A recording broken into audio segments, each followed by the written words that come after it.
Assalamualaikum. Welcome to Shah Group Educational Channel. This is your mathematics instructor Mohammad Faizan. Class 9, subject mathematics. Chapter name is Introduction to Coordinate Geometry और Analytical Geometry. इस chapter के 2 lectures हम पढ़ चुके हैं, लाजमी है कि वो आपने जरूर देखे हो क्योंकि उसी को आगे कंटिन्यू कर रहे हैं हम। तो अगर नहीं देखे तो पहले जाके वो लेक्चर देख लें। What we will learn in this lecture, we will talk about midpoint formula and application. midpoint formula पढ़ेंगे क्या होता है और उसकी एप्लीकेशन देखेंगे। डिस्टेंस फॉर्मूला हम पढ़ चुके हैं, उसकी एग्जांपल करेंगे, सेक्शन बी या सी में आने वाले सवाल करेंगे, एमसीक्यूज करेंगे और कुछ एनालिटिकल ज्योमेट्री की भी बात करेंगे। So let's begin. midpoint. Midpoint refers to a point that is in the middle of the line joining two points. Simple, एक लाइन के बिल्कुल दरमियान में जो पॉइंट होगा उसे midpoint कहेंगे। Simple. The two reference point, इस पॉइंट को ये दो पॉइंट्स के दरमियान इसको रेफरेंस पॉइंट कह रहा है। The two reference points are the end points of a line and the mid point is lying between the two points. तो दो पॉइंट्स के बिल्कुल दरमियान में जो पॉइंट होगा उसे मिड पॉइंट कहते हैं। The mid point divides the line joining these two point into two equal half, और बिल्कुल बीचों बीच में होगा, जरा सा भी इधर उधर नहीं, बिल्कुल बीच में इक्वल डिस्ट्रीब्यूट करेगा दोनों पॉइंट्स को। मिड पॉइंट का फॉर्मूला है आपके पास x1 plus x2 upon two और y1 plus y2 upon two, जिसमें से x1 y1 पहले पॉइंट्स होते हैं, x2 y2 दूसरे पॉइंट होते हैं, जैसे डिस्टेंस में होते थे। मैं डिस्टेंस का फॉर्मूला कैसे याद करवाया आपको कि पहले में से पहले को माइनस, दूसरे में से दूसरे को माइनस। मिड पॉइंट का फॉर्मूला ऐसे याद करते हैं, दोनों को प्लस करके 2 से divide. Find the mid points of the following, इनके मिड पॉइंट्स मालूम करने हैं। बहुत सिंपल सी बात है, चलें स्टार्ट करते हैं।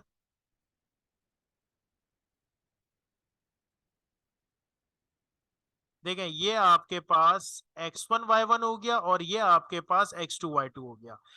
पहले हम लिखते हैं मिड पॉइंट का फॉर्मूला। मिड पॉइंट का फॉर्मूला है हमारे पास x1 plus x2 upon two और y1 plus y2 upon two. तो बेटा बहुत आसान सी बात हो गई ये तो। x1 क्या है 2, x2 क्या है माइनस का 4 अपॉन टू, y1 क्या है 6, y2 क्या है 8 अपॉन टू। सॉल्व कर लें इसको। 2 माइनस 4 हो जाएगा माइनस का 2, 6 प्लस 8 हो जाएगा 14, डिवाइड हो रहे हैं, आंसर आ जाएगा -1 और 7। That is your result. Simple, आसान बात। क्या कह रहा हूं फिर समझे, क्योंकि आगे इसकी एप्लीकेशन करनी है। फिर मिड पॉइंट का फॉर्मूला है x1 plus x2 upon two और y1 plus y2 upon two. बेटा पहली वैल्यू x1 y1 होती है और दूसरी वैल्यू x2 y2 होती है। तो x1 की जगह आ जाएगा -3, x2 की जगह आ जाएगा 5 डिवाइड बाई 2, y1 की जगह आ जाएगा -1 और y2 की जगह आ जाएगा 2 डिवाइडेड बाई 2। 5 में से 3 गए, 2 बचे और ये 2 अपनी जगह पे, 2 में से 1 गए, 1 बचा और ये 2 अपनी जगह पे। जो कैंसिल हो सकता है वो कर देते हैं, जो नहीं हो सकता उसको छोड़ दिया। ये आपका आंसर है। सिंपल फॉर्मूला है। चलें इसकी कुछ एप्लीकेशन देखते हैं।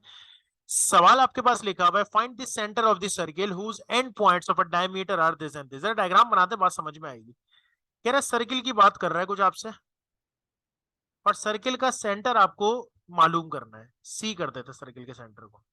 Whose end points of a diameter, diameter क्या होता है, ऐसी लाइन जो सेंटर से पास हो रही हो। उसका एक पॉइंट आपको दिया हुआ है बेटा -5,6 और एक पॉइंट आपको दिया हुआ है 3,-4। आपसे कह रहा है सेंटर बताओ, सेंटर यानी मिड पॉइंट बताओ ना सीधा सीधा। तो मिड पॉइंट का फॉर्मूला, तो हम सीधा सीधा यहाँ क्या लिखते हैं, mid point is equals to C. C होगा ना मिड पॉइंट हमारा। क्या होगा, x1 plus x2 upon two. Formula मैं जानबूझ के नहीं लिख रहा ताकि आपको मैं समझा सकूं। देखो फॉर्मूला हमने एक दफा लिख दिया, बार बार लिख देंगे कोई मसला नहीं, पेपर में जरूर लिखना है, लेकिन मैं आपको समझाना चाह रहा हूं इसलिए मैं यहाँ फॉर्मूला लिख के नहीं बता रहा। x1 प्लस x2 का क्या मतलब है, शुरू के पहली वैल्यू में पहले को ऐड करो। क्या है पहली वैल्यू, -5 और 3 डिवाइड बाई 2। दूसरी वैल्यू में दूसरे को ऐड करें। क्या है दूसरी वैल्यू 6 और -4 डिवाइड बाई 2, क्या बन जाएगा बेटा 3 - 5 हो जाएगा -2, 6 - 4 हो जाएगा 2, कैंसिल करेंगे तो सी के कोऑर्डिनेट्स आपको मिल जाएंगे -1 और 1, ये आपका रिजल्ट है, ये आपका सेंटर है। डिस्टेंस में क्या याद करवा रहा था मैं, पहले में से पहले को माइनस, दूसरे में से दूसरे को माइनस। मिड पॉइंट में क्या याद करवा रहा हूं, पहले में पहले को प्लस, दूसरे में दूसरे को plus, divide by 2। The centre of the circle, अच्छा जब सेंटर पहले से दे दिया, अभी तक सेंटर मालूम करना था, अब आपको सेंटर पहले से दे दिया। क्या दे दिया सेंटर, 3,4।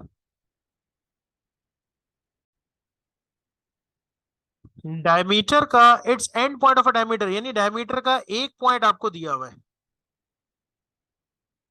पिछली बार आपको डायमीटर के 2 पॉइंट दिए हुए थे ना, इस बार आपको डायमीटर का एक पॉइंट दिया हुआ है विच इज 4,6, ए का नाम दे दिया मैंने, कह रहा फाइंड द अदर पॉइंट, तो आपको ये वाला पॉइंट अब मालूम करना है। अच्छा होता क्या है, ये x1 y1 होता है, ये x2 y2 होता है, सही ना, तो बेसिकली x2 y2 मालूम करना है। अच्छा जो दिए हुए वो कौन से पॉइंट्स हैं, वो बेसिकली x और y कहलाते हैं। तो जब मिड पॉइंट का फॉर्मूला लगा रहे हैं ना, क्या लगा रहे हैं मैं आपको समझाता हूँ।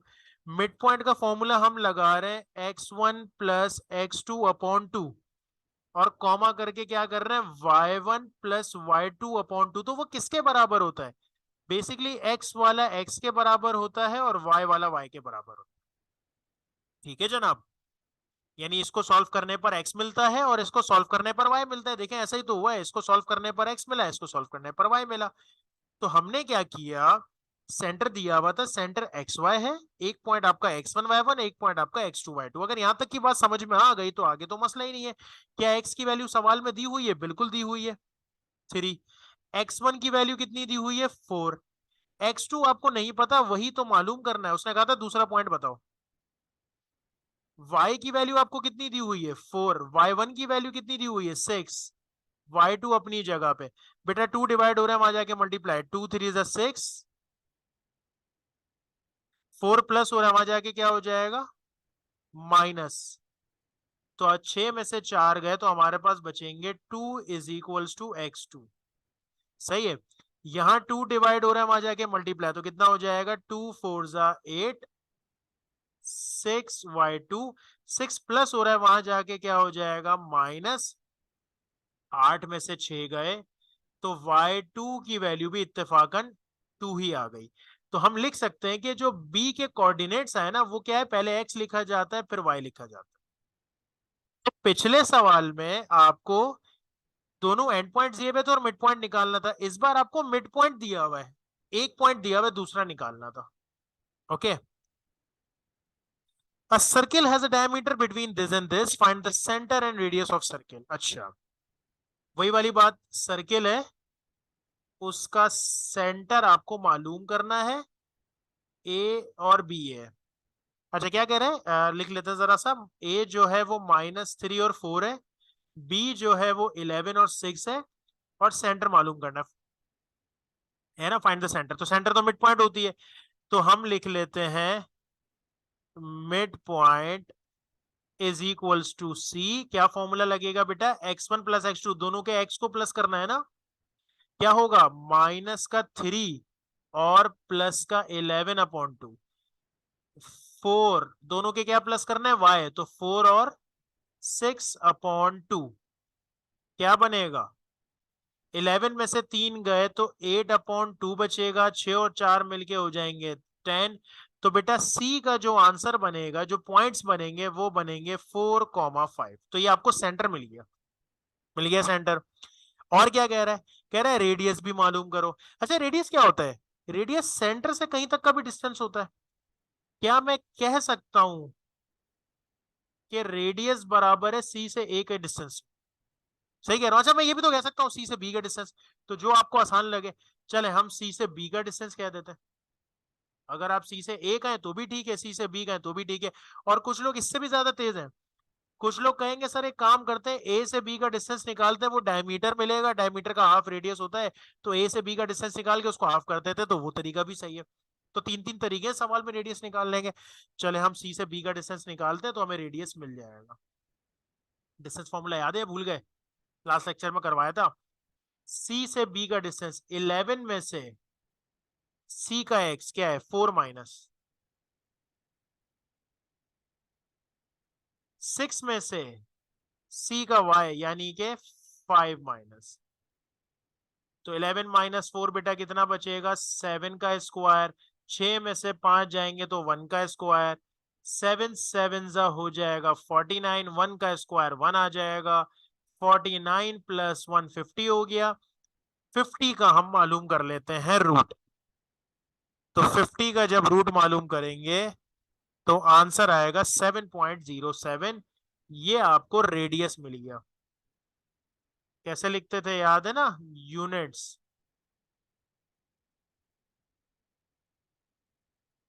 चलें कुछ बात करते हैं एनालिटिकल ज्योमेट्री के। एनालिटिकल ज्योमेट्री क्या मतलब मैं आपको बताता हूँ जरा। सवाल पढ़ा, सवाल में बहुत कुछ कह रहे हैं लेकिन पॉइंट्स ही नहीं दिया हुआ। अभी तक आपने जितने भी सवाल किए कुछ पॉइंट्स तो दिए हुए थे ना। ऐसा सवाल जिसमें कोई पॉइंट्स ना दिए हुए हो उसे हम कहते हैं एनालिटिकल ज्योमेट्री। एनालिटिकल ज्योमेट्री का मतलब ये होता है बच्चों के आपके पास पॉइंट्स नहीं है, आपको ग्राफ पे प्लॉट करना पड़ेगा। यानी आपको इस चैप्टर के तो पिछले लेक्चर देखने हैं, साथ साथ चैप्टर नंबर 7 के लेक्चर भी पता होने चाहिए। आपको पता होना चाहिए ग्राफ की क्या कहानी होती है। तो जरा समझते हैं। एक नॉर्मल सा ग्राफ बनाते हैं। ठीक है, ये पेपर ग्राफ पेपर पे बनाना जरूरी नहीं है, हम यहाँ बना लेंगे, अंदाजे से बनाएंगे। कह रहा prove that triangle is an isosceles triangle if and only if it has two equal median. आपने प्रूव ये करना है कि ट्राइंगल के दोनों मीडियंस बराबर होते हैं अगर वो ट्राइंगल आइसोसेलेस है। ठीक है, आइसोसेलेस ट्राइंगल क्या होता है जिसकी दो साइड्स बराबर हो। अच्छा, क्योंकि पॉइंट्स नहीं दिए हुए होते ना तो हम ग्राफ पे देखे किस तरह ट्राइंगल बनाते हैं, ऐसे बनाते हैं। देख, ये हमने ग्राफ पे ट्राइंगल बना लिया, ग्राफ आ गया। चलो मैं आपकी आसानी के लिए ना इसको कलर चेंज कर देता हूँ ताकि आपको समझ में आए कि करना काम हो क्या रहा है बेसिकली। लेकिन पहले मिटाना पड़ेगा। मैंने क्या किया, एक नॉर्मल सा ग्राफ बनाया। ठीक है, और उस ग्राफ के ऊपर मैं ट्राइंगल बना रहा हूं बिल्कुल कॉर्नर पे।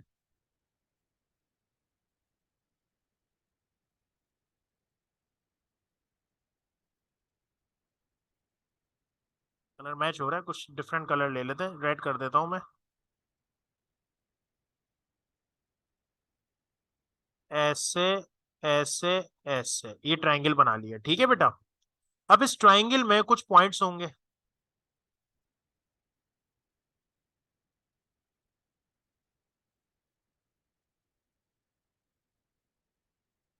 ठीक है, ये मैंने ग्राफ बनाया, उस पर ट्राइंगल बनाया। इसको हम ए का नाम देते हैं, इसको हम बी का नाम देते हैं और इसको सी का नाम देते हैं। ओके, अब जरा बात को और से समझिएगा। हम क्या कर रहे हैं, ए पॉइंट देखे कहां पर, अब ग्राफ का चैप्टर थोड़ा सा वापस आ रहा है तो जरा ग्राफ का चैप्टर पढ़ा हुआ होना चाहिए। ये जो पॉइंट है ये ओरिजिन पे होता है, तो इसको तो कहते हैं 0,0। ठीक है ना, ये कौन सा पॉइंट है 0,0, ये ना ये वाला पॉइंट। अच्छा, ये जो बी वाले जो पॉइंट आ रहे हैं यहाँ पर, इसके साथ मामला ये है कि ये एक्स एक्सेस पर तो है, ये बेसिकली एक्स एक्सेस पर है। वाई पे कितना मूव हुआ, देखें एक्स पे कितना मूव हुआ वो तो मुझे नहीं पता, तो मैं इसको तो एक्स रख देता हूं। लेकिन वाई पे कितना मूव हुआ मुझे क्या पता, कैसे पता चलेगा। देखें, वाई में ना ऊपर गया ना नीचे गया है, ना पॉजिटिव हुआ ना नेगेटिव हुआ, तो इसको हम वाई क्या है इसका 0 कंसीडर करेंगे। तो ना मैं बात को रिपीट करता हूँ यहाँ तक की। देखिए बेटा, ये वाला हमने ट्राइंगल बनाया ग्राफ पे। ग्राफ में आपको पता है जो मिड होता है ओरिजिन कहते हैं, ओरिजिन होता है 0,0, ना एक्स पे मूव किया ना वाई पे मूव किया। ये जो पॉइंट है अगर आप देखें गौर से तो ये एक्स एक्सिस पर है यहाँ पर। तो एक्स पे तो मूव किया है, मैं नहीं पता कितना मूव किया तो मैंने उसको एक्स का नाम दे दिया। वाई पे ना ऊपर गया है वाई एक्सिस में ना नीचे गया है, कहीं भी नहीं गया तो उसको मैंने 0 का नाम दे दिया। अच्छा, सी का जो पॉइंट आ रहा है वो तो पता ही नहीं चल रहा भाई, वो तो कितना एक्स है कितना वाई कुछ भी नहीं पता चल रहा। तो मैं इसको ए कॉमा बी कर देता हूँ। ठीक है बेटा, यहां तक की बात, स्मॉल ए कर दिया। अब हमें क्या करना है, हमें ये करना है कि पहले तो वेरिएबल कम करते हैं। उसने सवाल में पहले से कुछ बताया हुआ है, सवाल में उसने बताया हुआ है, सवाल में बताया हुआ है कि आइसोसेलेस ट्राइंगल है। अगर आइसोसेलेस ट्राइंगल है तो कोई भी दो साइड्स बराबर होंगी। लेट्स सी, हम कह लेते हैं सपोज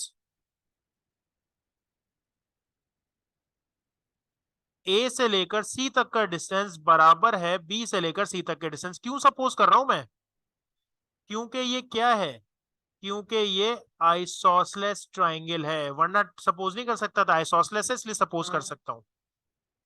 तो क्योंकि आइसोसेलेस ट्राइंगल है तो हमने कहा ए से सी और बी से सी बराबर रख दिया। अच्छा, बराबर रखने के बाद डिस्टेंस फॉर्मूले लगाते हैं दोनों पे, ए से सी पे। बेटा ए से सी के ऊपर मैं बात करूं तो ए से सी का डिस्टेंस फॉर्मूला क्या लगेगा, ए में से 0 माइनस होगा ना, और बी में से भी क्या माइनस होगा, 0। ओके, फिर हम क्या कर लेते हैं, ये हो गया मेरा ए से सी। अब बी से सी, बी से सी में क्या होगा, ए में से क्या माइनस होगा, ए में से एक्स माइनस होगा, और बी में से क्या माइनस होगा, 0। चले हम इसको जरा सिंप्लीफाई करते हैं जितना कर सकते हैं। दोनों तरफ रूट है, तो रूट खत्म करने के लिए क्या किया जाएगा, स्क्वायरिंग करेंगे। पहले जरा इसको भी देख लेते हैं, 0 लिखने की जरूरत नहीं है। तो ये बचा ए स्क्वायर और बी स्क्वायर, यहाँ बचा हुआ है ए माइनस एक्स का स्क्वायर, और यहाँ बचा हुआ है बी स्क्वायर। बेटा दोनों पे रूट है, मैं दोनों तरफ क्या कर लेता हूँ, स्क्वायरिंग ऑन बोथ साइड कर देता हूँ, ताकि क्या हो, स्क्वायर से रूट कैंसिल हो जाए। तो बचा मेरे पास क्या, A square B square is equals to A minus X का स्क्वायर प्लस का बी स्क्वायर। मुझे नजर आ रहा है ये जो बी स्क्वायर प्लस हो रहा है वहां भेजूंगा तो माइनस होके खत्म हो जाएगा। तो चलें ऐसे ही करते हैं, A square plus B square minus B square, ये प्लस बी स्क्वायर वहां भेज दिया मैंने, तो माइनस बी से प्लस ये दोनों कैंसिल हो जाएंगे।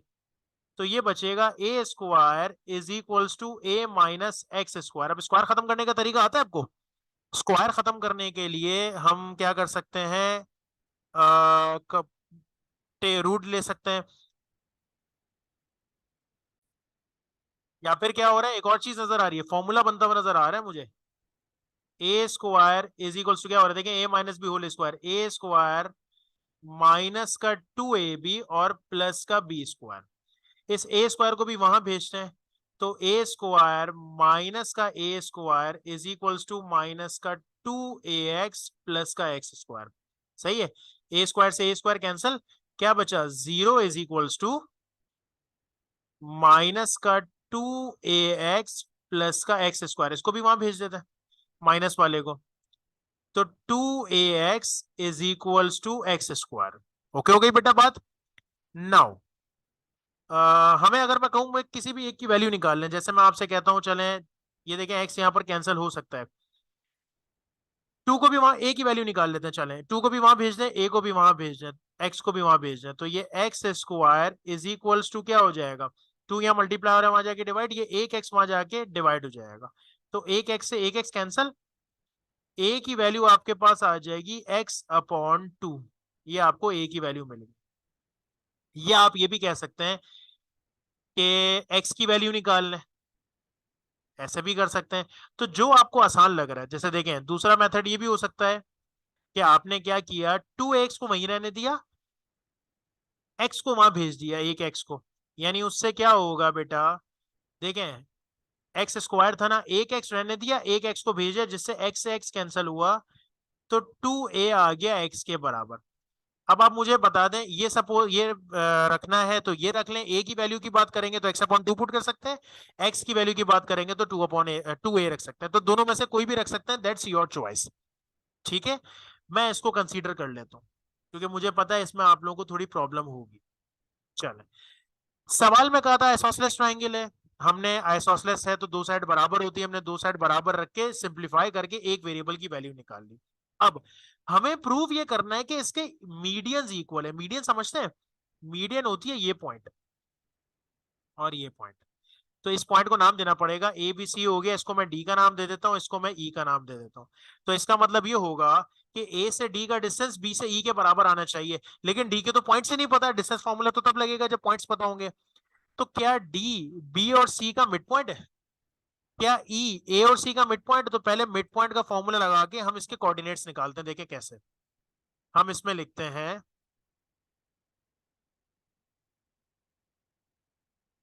Coordinates of D. जरा देखिएगा, डी जो है वो किसका मिड पॉइंट है, बी और सी का, तो हम यहाँ पर मिड पॉइंट का फॉर्मूला तो लगाएंगे, लेकिन किसके लिए लगाएंगे, बी और सी के लिए क्या है, दोनों के लिए क्या होता है, दोनों के एक्स को प्लस करके 2 से डिवाइड, दोनों के वाई को प्लस करके 2 से डिवाइड। तो ए में क्या प्लस होगा एक्स और बी में क्या प्लस होगा 0। तो a प्लस एक्स अपॉन 2 और b प्लस 0/2। अच्छा ऊपर देखें जरा, आपको a की वैल्यू मिल, देखिए कोई एक वैल्यू कंसीडर करें या ये हम ये कर रहे हैं, तो a की वैल्यू आपको कितनी मिल चुकी है, x/2। तो a की जगह मैं x/2 रख रहा हूं, प्लस एक्स और whole divided by 2। b plus 0 करेंगे तो ये b ही रहेगा। ऊपर एलसीएम आ रहा है, कितना एलसीएम आ रहा है, 2 का एलसीएम आ रहा है, 2 से 2 कैंसल, बचा x, 2 कैंसल नहीं हुआ तो मल्टीप्लाई होके हो जाएगा 2x divided by 2। Okay, now ये दोनों डिनोमिनेटर है, आपस में मल्टीप्लाई हो जाएंगे, तो बेटा एक एक्स और 2x मिलके कितने हो जाएंगे 3x, और नीचे 2 2 जा कितना हो जाएगा 4, और ये हो जाएगा b/2। ये किसके कोऑर्डिनेट्स मिल गए आपको, डी के कोऑर्डिनेट्स मिल गए। अब जिस मेथड पे आपने डी के कोऑर्डिनेट्स निकाले हैं उसी मेथड पे आप ई के कोऑर्डिनेट्स निकालेंगे। ई किसका मिड पॉइंट है जरा देखें, क्या ई जो है वो ए और सी का मिड पॉइंट है, तो किस किस को प्लस करेंगे, a plus 0/2, b plus 0/2। a plus 0/2, b plus 0/2। तो बेटा ई के कोऑर्डिनेट्स आपको मिल जाएंगे a/2 और b/2। आप कहेंगे सर ए की तो वैल्यू पता है, पुट करें, पुट क्यों नहीं कर रहे, चले कर देते हैं पुट। ए की वैल्यू अगर मैं पुट कर दूं, ए की वैल्यू कितनी है, x/2 है ना, तो चले यहां पर x, ए की वैल्यू यहीं पर ही पुट कर देते हैं।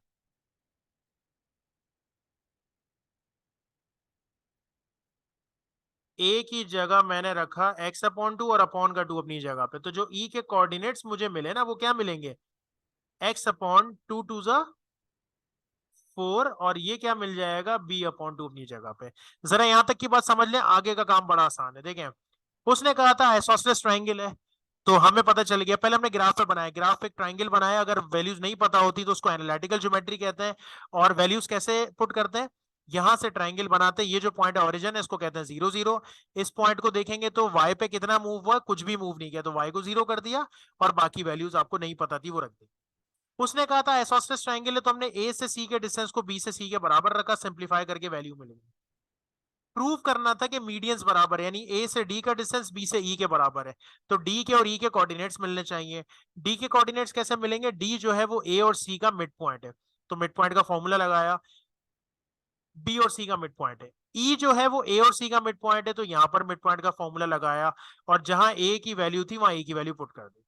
अब प्रूव ये करना है कि ए से लेकर, देखें जरा ट्राइंगल को, ए से लेकर डी और बी से लेकर ई बराबर होना चाहिए, ए से लेकर डी तक का डिस्टेंस बराबर होना चाहिए बी से ई तक के। चलें देखते हैं, ए से लेकर डी, ए के कोऑर्डिनेट्स क्या है जरा देख लें एक नजर, 0 0। तो इसका मतलब ये हुआ 0 0 का डिस्टेंस इससे निकालेंगे ना, कैसे निकलता है डिस्टेंस मालूम है ना, एक्स में से एक्स माइनस, यानी कि 3x/4 में से क्या माइनस करेंगे 0, और b/2 में से भी क्या माइनस करेंगे 0।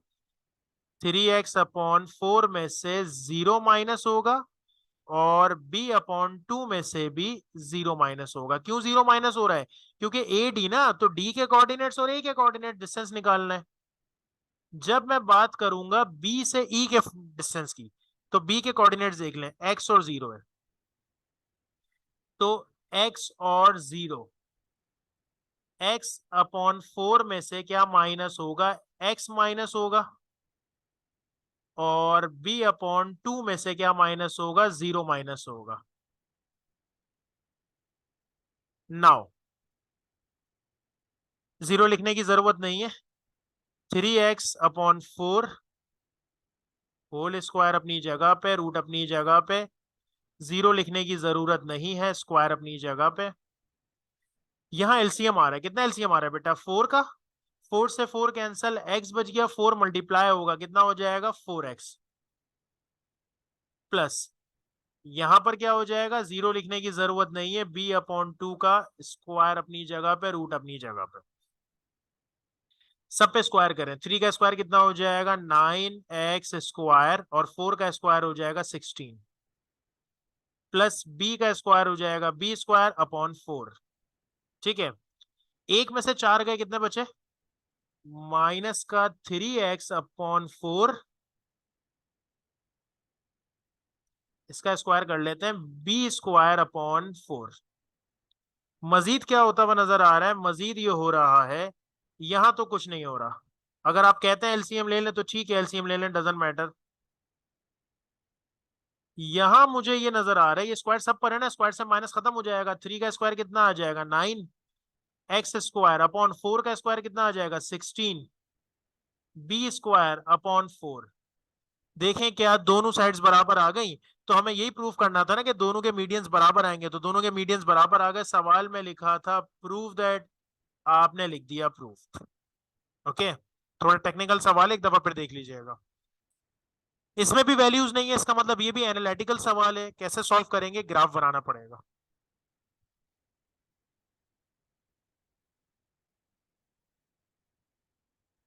अच्छा, ग्राफ में बनाना क्या है इस दफा, ये तो हो गया ना, ये दूसरा सवाल। ग्राफ में इस बार क्या बनाना है, पैरेललोग्राम बनाना है। तो पैरेललोग्राम मालूम है ना कैसा होता है। हम जरा कलर चेंज करते हैं इसका, ताकि पैरेललोग्राम आपको नजर आ सके।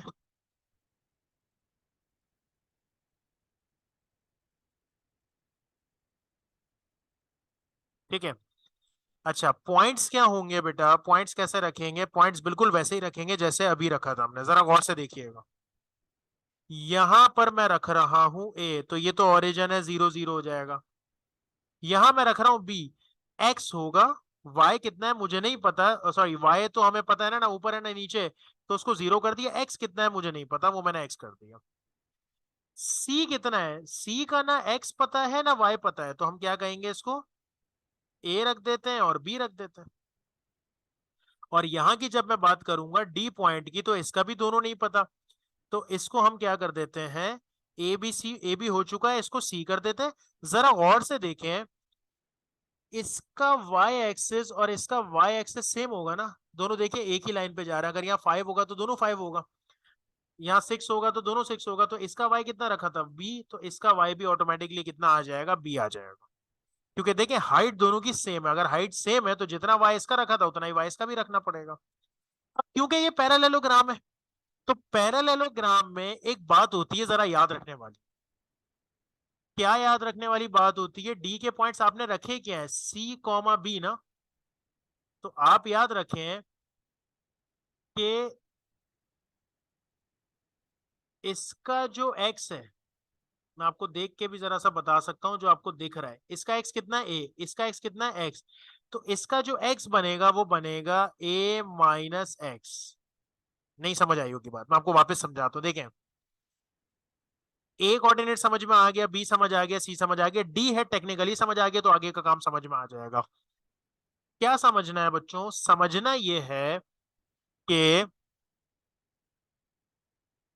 जितनी हाइट इसकी है उतनी ही हाइट इसकी है, तो दोनों का वाई एक्सेस सेम है, तो वाई इसका भी बी है तो इसका भी बी हो जाएगा। एक्स के साथ क्या मामला होगा, एक्स के साथ मामला ये होगा बच्चों कि आप देखेंगे यहां से एक्स एक्सेस, देखें इसका जो एक्स एक्सेस आ रहा है ना, जहां ये पॉइंट एंड हो रहा है वो आ रहा है ए, जो इसका एक्स एक्सेस आ रहा है वो आ रहा है एक्स। तो हम बड़े में से छोटे को माइनस करेंगे, ये इतना ही एरिया यहां पर भी बचता है। तो ए में से एक्स को माइनस करेंगे, ये हमारा डी है जो हमें याद रखना है। अब प्रूफ क्या करना है उस पर आ जाते हैं, कह रहे proof that diagonals of a parallelogram bisect each other. यानी कि यहां से यहां तक का जो पॉइंट है वो एक दूसरे को बाइसेक्ट करता है। बाइसेक्ट समझते हैं, बाइसेक्ट का मतलब है बिल्कुल बीच से कट करेगा। तो इसका मतलब ये हुआ बेटा कि mid point of B D बराबर आएगा mid point of, mid point of किसके, ए सी के। ओके, सो देखते हैं आता है या नहीं आता। मिड पॉइंट का फॉर्मूला तो हमें आता है ना, कैसे निकालते हैं, बी और डी का मिड पॉइंट निकाल लो। मैं दोनों के एक्स को प्लस करके 2 से डिवाइड, एक्स प्लस सी, x प्लस सी अपॉन 2। और b प्लस 0/2। अच्छा, ये बराबर आना चाहिए किसके? किसके मिड पॉइंट के? ए सी के मिड पॉइंट के। किस किस को प्लस करेंगे?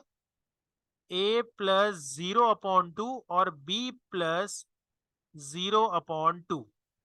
अब आप कहेंगे सर ऊपर आपने c की जगह ये रखा था a-x, तो बेटा बिल्कुल लगते हैं, जरा सब्र तो रखें। यहाँ यही पुट करने वाला हूं मैं, x अपनी जगह पे रहने दूंगा, ये इसीलिए तो मेहनत की थी। c की जगह क्या रख दोगे? a-x/2 अपनी जगह पे, b/2 अपनी जगह पे, क्योंकि जीरो लिखने की जरूरत नहीं है। यहां पर क्या हो जाएगा? a/2 अपनी जगह पे, b/2 अपनी जगह पे। बच्चों प्लस x से minus x cancel, a/2 b/2, a/2 b/2। सवाल में कह रहे थे दोनों का, दोनों बाइसेक कर रहे हैं, बाइसेक मतलब मिड पॉइंट सेम होगा, तो मिड पॉइंट सेम आ गया ना। सवाल में लिखा था प्रूव दैट, आपने कर दिया प्रूव। तो that is what we call analytical geometry. किसका फॉर्मूला है ये पता है आपको? मिड पॉइंट का फॉर्मूला। मिड पॉइंट मालूम करना है इसका, दोनों को प्लस करके 2 से डिवाइड, 2 प्लस 0, 2 से डिवाइड करेंगे 1 आंसर आएगा, दूसरे में भी 1 ही आएगा, तो 1,1। सो होपफुली बात समझ में आ गई होगी। इसी के साथ आपका कोर्स कंप्लीट हो गया, आपकी बुक का ये लास्ट चैप्टर था, लास्ट टॉपिक भी एंड हो गया। So wish you all the best for your papers. ये सारी मेहनत अगर समझ आई हो तो चैनल को सब्सक्राइब जरूर कर दीजिएगा, वीडियो को भी लाइक कर दीजिएगा, और अच्छी से मेहनत करके प्रैक्टिस करके फिर पेपर दीजिएगा। Thank you so much. Take care, फी अमान अल्लाह।